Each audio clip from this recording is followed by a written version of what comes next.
ngayon si Jack Roberto sa viral video nito kung saan may yumakap na afam sa kanya.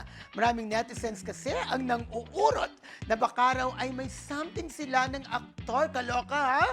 Nagtataka kasi sila kung stranger daw ito ay bakit ganun nilang pumayag ang aktor. Pero wala naman itong mali siya sa ilan dahil naganap ito nung New Year's countdown at nagkakasiyahan din ang mga tao kung nasaan ang aktor. Actually, kung panonoorin ng video concert ito sa New Year's countdown noong December 31 sa Makati, sa May Ayala at sa video makikita na may kahalikan ng foreigner na lalaki na babae bago ito yumakap kay Jack Roberto. Oo, parang in fairness naman, parang napayakap lang. O, tingnan mo yan, mo yan, di ba?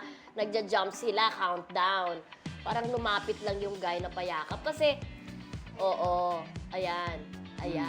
May kakiss siya, yung yumakap kay Jack eh. Tapos bigla siyang gumanon kay Jack. Correct.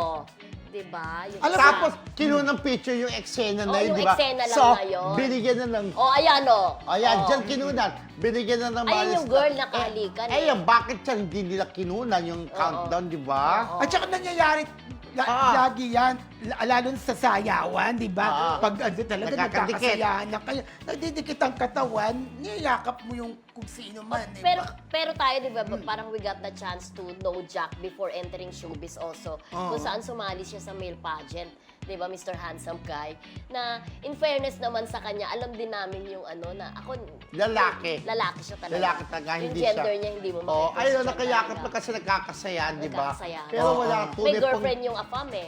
Tsaka sarap-harapan na yan, di ba? Pero nga po, yung pinapalabas na yung gender ni Jack. Pero Kung hindi. panonood mo, walang mali siya. Kinrap lang yung picture talaga. At yung picture na yan lang ang pinakita. Alam mo, minsan nga, ang mga artista, di ba, meron kaya magpapapicture ba yung girlita. Ay, naging jowa ko yan. Nangyari yata dun sa isang actor na hang actor. May nagpa-picture na isang girlita, panay, na sabi, naging jowa ko yan. Di ba, pag kami picture together, yung katibayan yung picture kami, naging mag-jowa kami, nagkatsorbahan kami. Yung parang ganun, di ba? Pero magka-picture lang. Parang diba? hindi yata tayo napapanood. Nakakalungkot, no?